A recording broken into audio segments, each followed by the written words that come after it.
గేట్లు ఎత్తి కిందకి నీటిని విడుదల చేస్తున్నారు.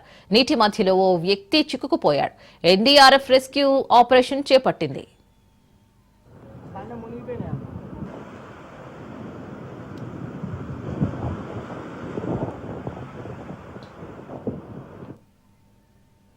మంచిర్యాల జిల్లా జన్నారం మండలం రోటిగూడ గ్రామానికి రాకపోకలు నిలిచిపోయాయి.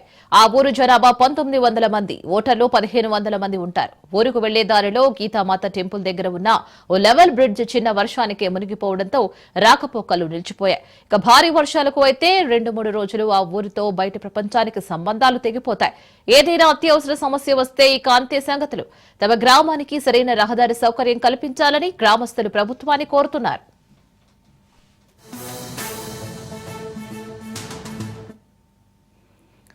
ములుగు జిల్లా వ్యాప్తంగా రాత్రి నుంచి ఎడతెరిపి లేకుండా కురుస్తున్న భారీ వర్షాలకు వాగులు వంకలు పొంగిపొరులుతున్నాయి. వెంకటాపురం మండలంలో కంకల వాగు, వల్లకట్టు వాగు, కుక్కతొర్రె వాగులు ఉధృతంగా ప్రవహిస్తున్నాయి. రాత్రి నుంచి ఎడతెరిపి లేకుండా కురుస్తున్న భారీ వర్షానికి పంట పొలాలు నీట మునిగాయి. కంకల వాగు ఉధృతంగా ప్రవహిస్తూ ఉండడంతో ఏజెన్సీ గ్రామాలు రాచపల్లి, మొట్లగూడెంలకు రాకపోకలు నిలిచిపోయాయి. అంకనగూడెం పుష్కర ఘాటు దగ్గర గోదారమ్మ పరవళ్లు తొక్కుతోంది. బాజేడు మండలంలో ఎగువన కురుస్తున్న వర్షాలతో బొగత జలపాతం ఉధృతంగా ప్రవహిస్తోంది. టేకులగూడెం సమ్మక్క సారక్క బ్యారేజ్ దగ్గర గోదావరి కూడా ఉధృతంగా ప్రవహిస్తోంది.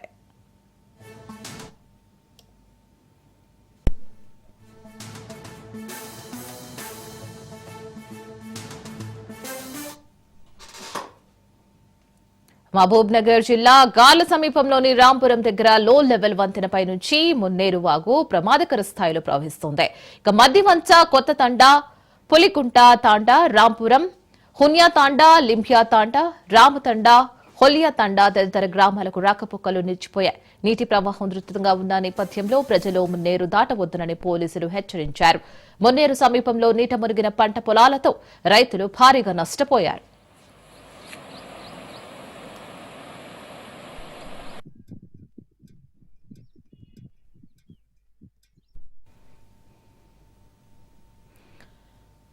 తెలంగాణ నయాగారగా పేరుగాంచిన బొగత జలపాతం పరవళ్లు తొక్కుతోంది. సుందరమైన జలపాత దృశ్యాల నడుమ పర్యాటకులు సందడి చేస్తున్నారు.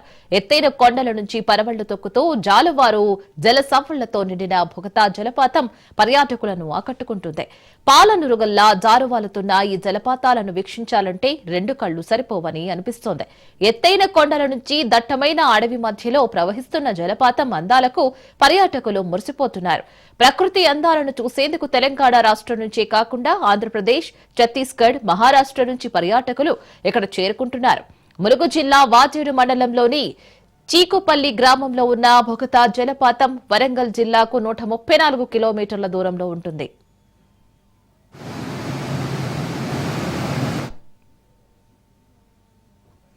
సంగారెడ్డి చింగూరు ప్రాజెక్టుకి వరద ఉధృతి పెరుగుతుంది. అధికారులు ప్రాజెక్టు 5 గేట్లు ఎత్తి నీటిని దిగువకు విడుదల చేశారు. సింగూరుకు ఇన్ఫ్లో 24,718 క్యూసెక్కులు, అవుట్ఫ్లో 43,176 క్యూసెక్కులుగా ఉంది. ఎడతెరిపి లేకుండా కురుస్తున్న భారీ వర్షాలతో రేగేడు మండలం జగిర్యాల వద్ద పొంగుతున్న చెరువు అలుగు పొంగుతోంది. కొండాపూర్, జగిత్యాల మధ్య రాకపోకలు కూడా నిలిచిపోయాయి.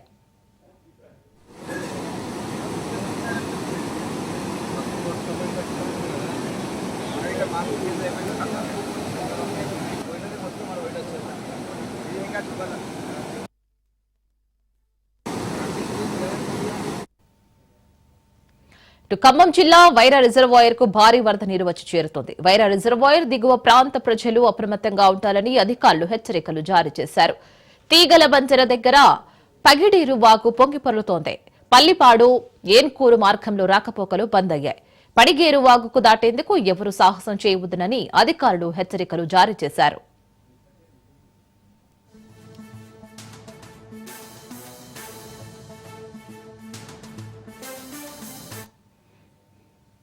గత 3 రోజులుగా కురుస్తున్న భారీ వర్షాల కారణంగా ఖమ్మం జిల్లాలో వాగులు వంకలు పొంగి ప్రవహిస్తున్నాయి. దీంతో వరదల్లో చేపలు కొట్టుకొస్తూ ఉండడంతో స్థానికులు చేపల వేటలో నిమగ్నమయ్యారు. కూసుమంచి మండలం నర్సింహుంగల గూడెం వద్ద వాగులో స్థానికులు చేపల వేటకు రావడంతో పెద్ద ఎత్తున సందడి నెలకొంది. తమకు కావలసిన చేపల కంటే అధికంగా లభించడంతో బయట విక్రయించారు. కూసుమంచి, కొత్తూరు, కిష్టాపురం వాగుల్లోనూ చేపలు పట్టుకున్నారు. దీనితో అక్కడ సందడి వాతావరణం చోటు చేసుకుంది.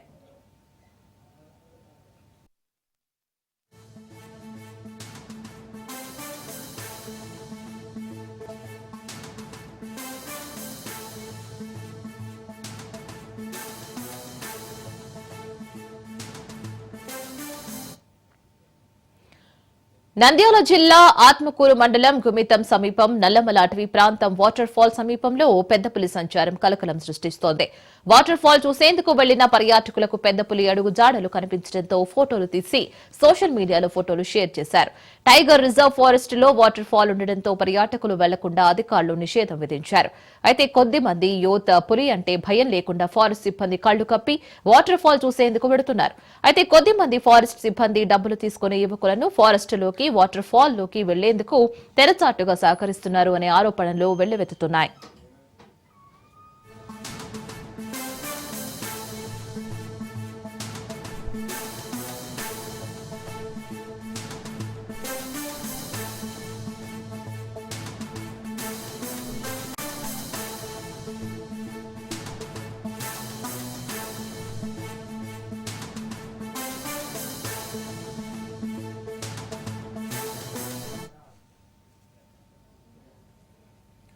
పోలవరం ప్రాజెక్టు ఎగువ కాపర్ డ్యాం డ్యామేజ్ అయింది. కాపర్ డ్యాం ఎడమ వైపు ఎగువ జారింది. 10 అడుగుల వెడల్పు 7 నుంచి 8 అడుగుల లోతును జారింది. యుద్ధ ప్రాతిపదికన ప్రాంతాన్ని పటిష్టపరిచే పనులు పూర్తి చేశారు. ప్రస్తుతం పోలవరం వద్ద గోదావరి నీటి మట్టం 28 మీటర్ల వద్ద ఉంది. పైగా ఎగువన జారడం తప్ప దిగువ నుంచి ఎలాంటి సమస్య లేదని, దిగువన ఇప్పటికే బట్రస్ డ్యాం నిర్మాణం పూర్తి చేసినందువలన ఎగువ కాపర్ డ్యాం కట్టడానికి వచ్చిన సమస్య ఏమీ లేదని జలవనరుల శాఖ ఇంజనీర్ ఇన్ చీఫ్ నరసింహమూర్తి తెలిపారు. ఆయనతో పాటు పోలవరం ఎస్ఈ రామచంద్రరావు ఆ ప్రాంతాన్ని సందర్శించి జారినంత మేర పటిష్టపరిచే పనులు చేయించారు.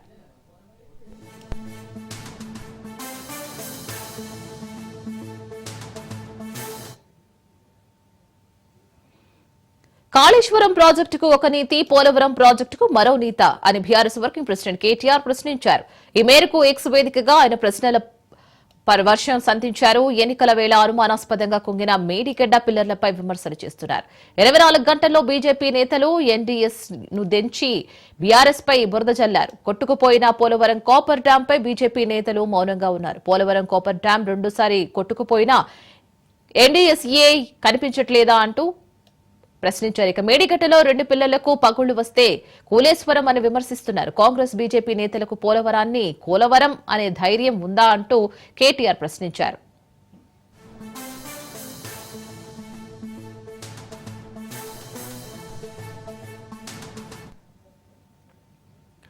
కాళేశ్వరం ప్రాజెక్టును కూల్చేందుకు బీజేపీ కాంగ్రెస్ కుట్ర చేశాయని బీఆర్ఎస్ నేత ఆర్ఎస్ ప్రవీణ్ సంచలన ఆరోపణలు చేశారు. కేసీఆర్ పై రాజకీయ విద్వేషం పెంచుకున్న సీఎం రేవంత్, బండి సంజయ్, కిషన్ రెడ్డిలు అసాంఘిక శక్తులుగా వ్యవహరించారని మాజీ ఐపీఎస్ అధికారి ఘాటు వ్యాఖ్యలు చేశారు. కాళేశ్వరంలోని మేడిగడ్డ ప్రాజెక్టు కుంగినప్పుడు అధికారులు ఇచ్చిన ఫిర్యాదు ఆధారంగా కుట్రకోణం నేపథ్యంలో విచారణ కోసం సిట్టు వేయాలని ప్రవీణ్ డిమాండ్ చేశారు. పోలీస్ అధికారులతో కూడా మాట్లాడినా ఇప్పటి వరకు కూడా crime number 174/2023 of Mahadevpur police station ఇప్పటి వరకు కూడా ఒక్క పేపర్ మాత్రమే ఉన్నది. ఇంజనీర్ల స్టేట్మెంట్ రికార్డ్ చేయలేదు, అక్కడ చుట్టుపక్కల వాళ్ళ స్టేట్మెంట్ రికార్డ్ చేయలేదు, అక్కడ ఎర్త్ శాంపుల్స్ తీసుకోలేదు, అక్కడ పిల్లర్స్ శాంపుల్స్ తీసుకోలేదు. క్రాక్స్ వచ్చిన చోట ఎక్స్ప్లోజివ్స్ ఏమైనా ఉన్నాయా, జిలటిన్ ఏమైనా రెమినెంట్స్ ఉన్నాయా, ఎక్స్ప్లోజివ్ డిటరేటర్స్ ఏమైనా రెమినెంట్స్ ఉన్నాయా అన్న విషయంలో ఎక్కడ జరగలేదు. పోనీ వాళ్ళు 10 మంది ఎక్స్పర్ట్ని పిలిపించి ఒక పిల్లర్లో ఎందుకు పైనుంచి కింది దాకా ఇట్లా క్రాక్ వస్తుందా అనే దాని మీద కూడా ఎక్కడ కూడా పోలీసులు ఏమీ చేయలేదు, అట్లా పేపర్ పెట్టి కూర్చున్నారు అంతే. అది ఇప్పటికి కూడా అండర్ ఇన్వెస్టిగేషనే. ల్యాక్ ఆఫ్ ఎవిడెన్స్ అని క్లోజ్ చేయలేదు, మిస్టేక్ ఆఫ్ ఫ్యాక్ట్ అని క్లోజ్ చేయలేదు, కేవలం అండర్ ఎవిడెన్స్ అండర్ ఇన్వెస్టిగేషన్ అని పెట్టుకున్నారు. అంటే ఆ యాంగిల్లో ఎవ్వరు కూడా చూడడానికి సిద్ధంగా లేరు. మేము ఇప్పటికైనా ప్రభుత్వాన్ని డిమాండ్ చేస్తున్నాం, దీని వెనక ఒక భారీ కుట్ర ఉన్నది. ఇది కాళేశ్వరం డ్యాంను పేల్చేసే కుట్ర జరిగింది. మాకు బలంగా అనుమానం ఉంది, తెలంగాణ ప్రజలందరికీ అనుమానం ఉంది, వాళ్ళు చెప్పలేకపోతున్నారు. మాకు బలంగా అనుమానం ఉన్నది, దీని వెనక కాంగ్రెస్ బీజేపీలు ఉన్నాయి. హైదరాబాద్ మినిస్టర్ క్వార్టర్స్ లో మంత్రి పొన్నం ప్రభాకర్ సమావేశం నిర్వహించారు. జూబ్లీహిల్స్ నియోజకవర్గ ఉప ఎన్నికల్లో కాంగ్రెస్ జెండా ఎగరవేసేలా ప్లాన్ తో ఈ సమావేశం నిర్వహించారు. ఎర్రగడ్డ డివిజన్ లో కోఆర్డినేషన్ కమిటీ, బూత్ కోఆర్డినెన్స్ కమిటీ ఏర్పాటు చేసుకోవాలని సూచించారు. ప్రజా సమస్యల పరిష్కారానికి చర్యలు తీసుకుంటామని మంత్రి అన్నారు. డివిజన్ లో ఉన్న 46 బూత్లకు బూత్ల వారీగా సమస్యలపై ప్రజల నుంచి స్వీకరిద్దామని మంత్రి పిలుపునిచ్చారు.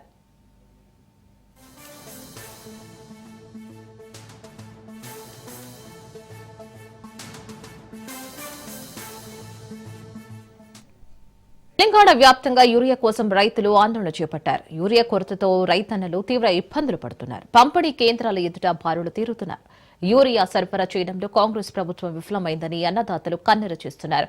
జిల్లాలో రైతులు రహదారులను దిగ్బంధం చేస్తున్నారు. గజ్వేలులో బీఆర్ఎస్ ఆధ్వర్యంలో యూరియా కోసం రైతులు ధర్నా చేపట్టారు. రాజీవ్ రహదారిపై భారీగా వాహనాలు నిలిచిపోయాయి. యూరియా కొరత లేకుండా సరఫరా చేయాలని రైతులు డిమాండ్ చేస్తున్నారు.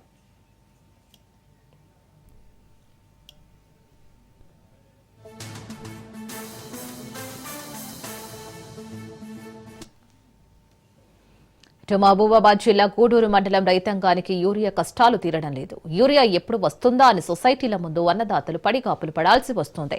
వరి, మొక్కజొన్న, పత్తి పంటలకు యూరియా వేసే సమయం మించిపోతూ ఉండడంతో ఇన్నాళ్లు పడ్డ కష్టం వృధా అయిపోయి పెట్టుబడి ఖర్చులు కూడా రావని రైతులు వాపోతున్నారు.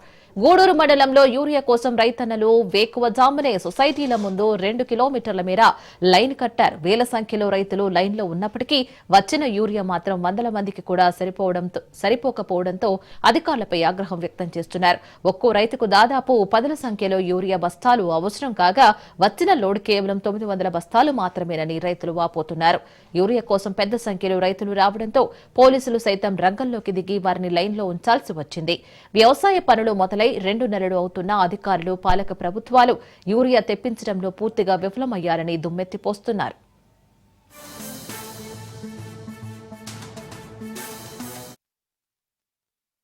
ఇంట్లో వంట వండకుండా వచ్చేసినాము. ఇప్పుడు ఇక్కడ ఎవరు పెడతారు మాకు? మీ అసంటోళ్ళకు, దొరలకు అందరికి అక్కడక్కడ తయారవుతాయి. మాకు రైతులకే ఏం తయారు కావు. ఇక్కడ మేము ఇట్లా నిలబడాలి, సావాలి, అయినా మాకు దొరకదు. అక్కడ బస్తాలు లేవు. ఇప్పుడు పొద్దున వచ్చి నిలబడితే లాభం, 5 గంటలకు వస్తే లాభం, 4 గంటలకు వస్తే లాభం. ఇప్పుడు నిలబడి కాళ్ళు వస్తాయి, ఆకలి, కడుపు కాలుతాంది. మళ్ళీ ఇంటికి పోవడు. బస్తాలు లేవు. ఆడ ఏళ్ళకి చెప్పుకోవాలి. ఓట్లు వేసేటప్పుడు సపోర్ట్ చేయక వస్తారు, ఓట్లు అడుగుతారు. కానీ ఇప్పుడు ఇట్లా నిలబడ్డారు, ఏం కోసం ఉన్నదని ఎవరైనా అడుగుతారా? ఇప్పుడు మాకు ఎవరు అడగరు. మాకు ఈ పరిస్థితి మాది. ఇప్పుడు బాగా వచ్చింది. అట్లా ఎట్లన్నా పక్కకు తిరిగి యూరియా కోసం రైతాంగాన్ని కాంగ్రెస్ ప్రభుత్వం అష్ట కష్టాలు పెడుతోందని మాజీ మంత్రి సింగిరెడ్డి నిరంజన్ రెడ్డి విమర్శించారు. రాష్ట్రానికి సరిపడా యూరియా ఇచ్చామని కేంద్రం చెబుతున్నా రాష్ట్ర ప్రభుత్వం రాలేదంటోందని చెప్పారు. మధ్యలో యూరియా ఎక్కడికి వెళుతుందని ఆయన ప్రశ్నించారు. ఓ రైతు బర్త్ డే చేసుకుంటే యూరియా బస్తాను గిఫ్ట్ గా ఇచ్చారని, అలాంటి పరిస్థితి రాష్ట్రంలో ఉండడం దురదృష్టకరమని అన్నారు. రాష్ట్రానికి కేటాయించిన 10 లక్షల టన్నుల యూరియాను అప్పట్లో ఎలాంటి ఇబ్బందులు లేకుండా సరఫరా చేయగలిగామని, ఇప్పుడు సాగు విస్తీర్ణం తగ్గినా ఎందుకు ఇబ్బందులు వస్తున్నాయని ఆయన ప్రశ్నించారు. ఏప్రిల్ నుంచి సెప్టెంబర్ కాలానికి 9,80,000 టన్నుల యూరియా రాష్ట్రానికి కేటాయించారని, అందులో 5 లక్షల టన్నుల యూరియా మాత్రమే రైతులకు సరఫరా చేశారని కూడా తెలిపారు.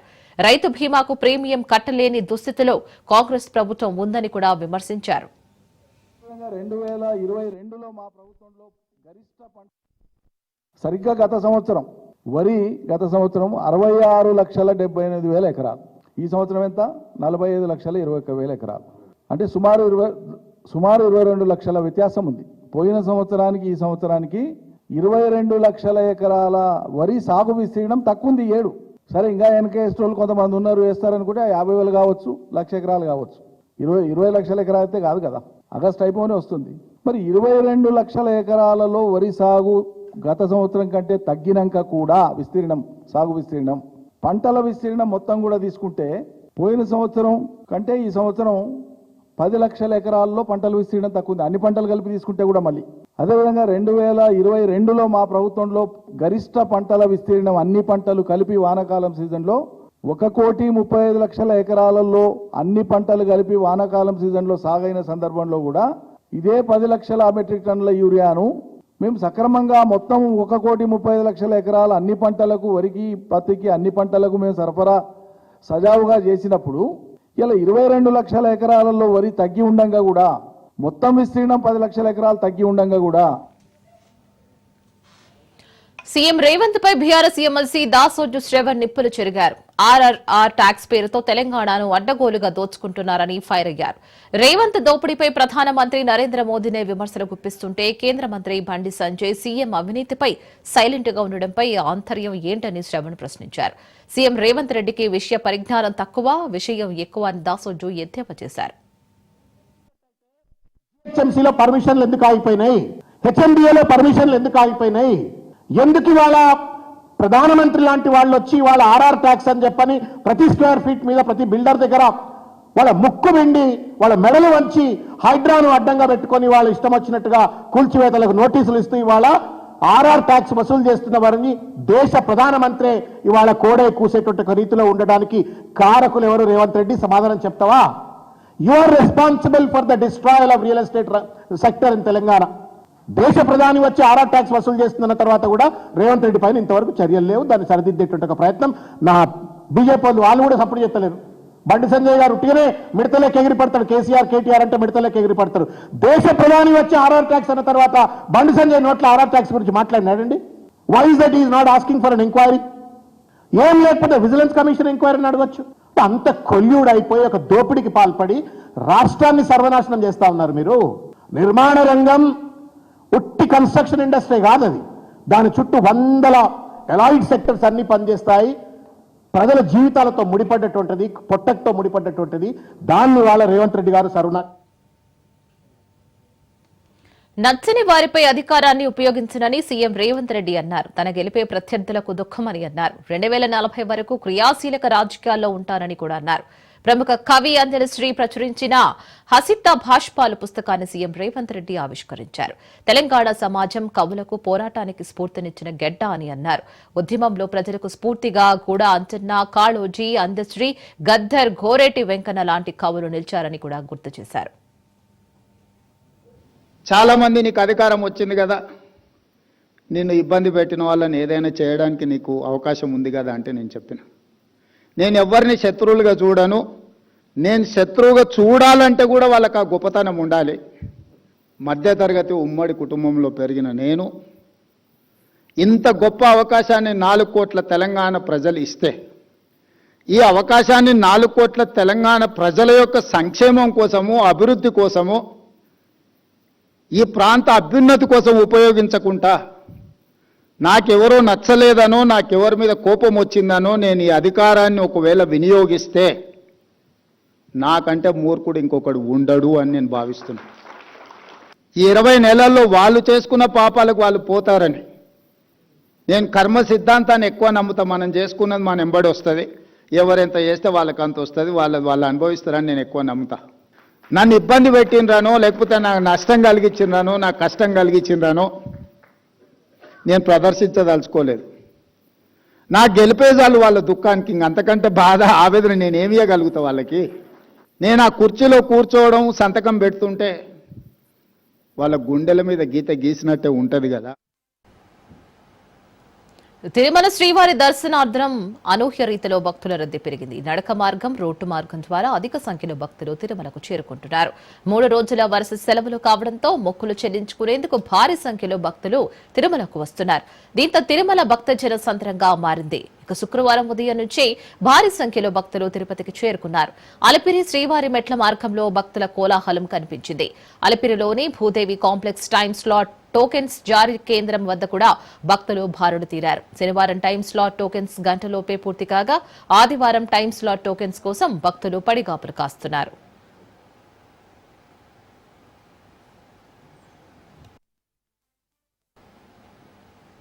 ఇక నారాయణగిరి ఉద్యానవనంలోని అన్ని షెడ్లు భక్తులతో నిండి క్యూ లైన్ శీల తీరడం వరకు వ్యాపించి ఉంది. 2 రోజుల పాటు ఈ రద్దీ మరింత పెరిగే అవకాశం కూడా ఉంది. నారాయణగిరి మొదలుకొని టీబీసీ, ఏఎన్సీ, ఎంపీసీ ప్రాంతాల్లో ఇసుకేసిన రాలినంత భక్తులు గోవిందనామాలు స్మరిస్తూ వైకుంఠ క్యూ కాంప్లెక్స్ 2 కూడా ప్రవేశం మార్గమైన శీలాతోరణంకు చేరుకుంటున్నారు.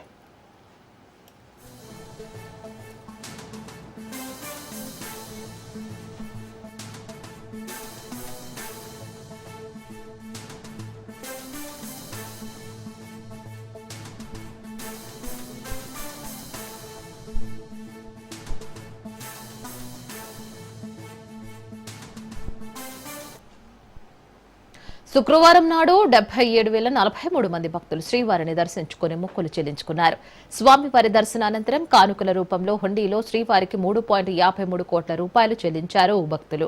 Queue line Vaikuntha queue complex లో భక్తులకు పాలు, మజ్జిగ, కిచిడి, ఉప్మా, సాంబార్ రైస్, పెరుగన్నం, సొండల్ వంటివి అందిస్తున్నారు. సామాన్య భక్తులకు తిరుపతిలోని శ్రీనివాసం, విష్ణు నివాసం వద్ద ఎస్ఎన్డి టైం స్లాట్ టోకెన్లను టీటీడీ జారీ చేస్తుంది.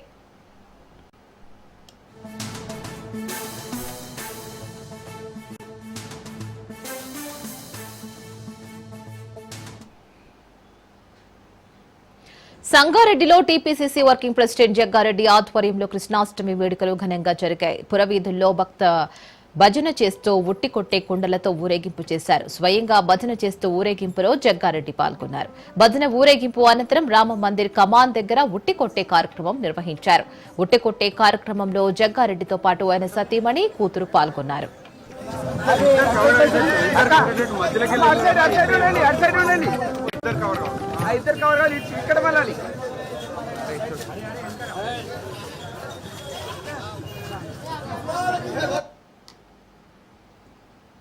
సంచలన వ్యాఖ్యలతో వార్తల్లో నిలిచే ప్రముఖ దర్శకుడు రామ్ గోపాల్ వర్మ తాజాగా వీధి కుక్కల వివాదంపై తీవ్రంగా స్పందించారు. సుప్రీంకోర్టు తీర్పుపై ఆవేదన వ్యక్తం చేస్తున్న జంతు ప్రేమికులను ఉద్దేశించి ఆయన ఘాటు వ్యాఖ్యలు చేశారు. 4 ఏళ్ల బాలుడిని వీధి కుక్కలు అత్యంత దారుణంగా చంపేసిన వీడియోను చూడాలంటూ ఆయన సోషల్ మీడియాలో పోస్టు చేశారు. సుప్రీంకోర్టు తీర్పుపై గొంతు చించుకుంటున్న సునక ప్రేమికులంతా దయచేసి ఈ వీడియో చూడండి. పట్టపగలు నగర నడిపొడ్డున 4 ఏళ్ల బాలుడిని వీధి కుక్కలు ఎలా చంపేశాయో ఇందులో ఉంది అంటూ వర్మ తన పోస్టులో పేర్కొన్నారు. జంతువుల హక్కుల గురించి మాట్లాడేవారు మనుషుల ప్రాణాలకు విలువివ్వరా అన్న కోణంలో ఆయన వ్యాఖ్యలు ఉన్నాయి.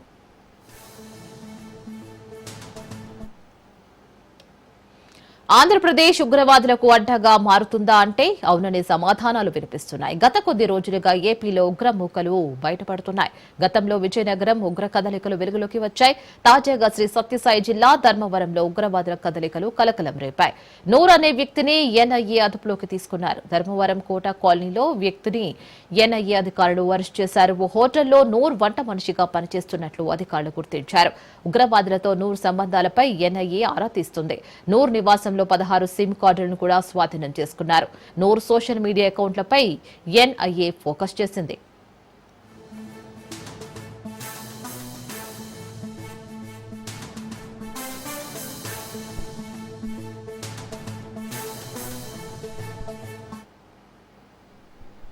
తెలుగు రాష్ట్రాల్లో సంచలనం సృష్టించిన సృష్టి ఫెర్టిలిటీ కేసు విచారణలో ప్రధాన నిందితురాలు డాక్టర్ నమ్రత ఇచ్చిన కన్ఫెషన్ రిపోర్టులో సంచలన విషయాలు బయటకు వచ్చాయి. తాను నేరం చేసినట్లుగా విచారణలో డాక్టర్ నమ్రత ఒప్పుకున్నారు. 100 మంది పిల్లలను సరోగసితో పుట్టారని బాధిత దంపతులకు ఇచ్చినట్లుగా కూడా తెలిపారు. వారి వద్ద నుంచి 30 లక్షల వరకు వసూలు చేశామని కూడా అంగీకరించారు. సృష్టి ఫెర్టిలిటీ కేసులో భాగంగా డాక్టర్ నమ్రత క్రిమినల్ కన్ఫెషన్ రిపోర్టులో కీలక అంశాలు బయటకు వచ్చాయి. డాక్టర్ నమ్రత అసలు పేరు అట్లూరి నీరజ అని విచారణలో వెల్లడైంది. డాక్టర్ నమ్రత పేరుతో అట్లూరి నీరజ సరోగసి వ్యవహారాలన్నీ నడిపించారు. విశాఖపట్నంలో ఆంధ్ర మెడికల్ కాలేజీలో ఆమె మెడిసిన్ చేసినట్లుగా గుర్తించారు. ఇదే కాలేజీలో 1988 బ్యాచ్ మేట్స్ తో సైతం ఆమె సరోగసి దందా చేయించినట్లుగా బహిర్గతమైంది. నకలీగా పెట్టుకున్న నమ్రత పేరుతో ఆమె ఈ అక్రమాలకు పాల్పడినట్లుగా తెలిసింది. 2007లో సికింద్రాబాద్ ఫెర్టిలిటీ సెంటర్స్ ప్రారంభించినట్లుగా కూడా తెలిపారు.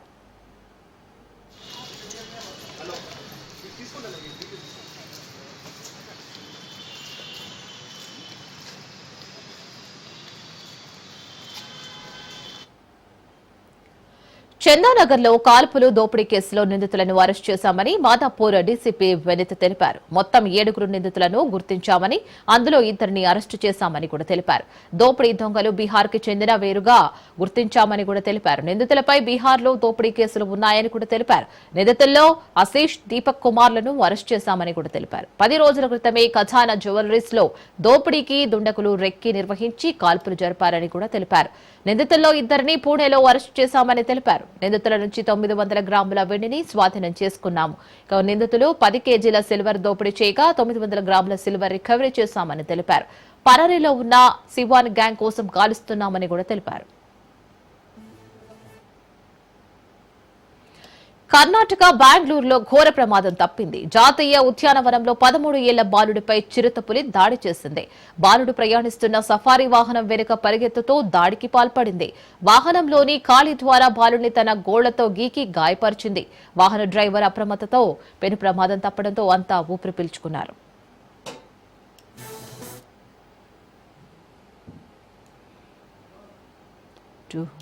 ఇక ఇవి ఇప్పటి వరకున్న బులెటిన్ అప్డేట్స్. మరిన్ని అప్డేట్స్ కోసం చూస్తూనే ఉండండి రాజ్ న్యూస్.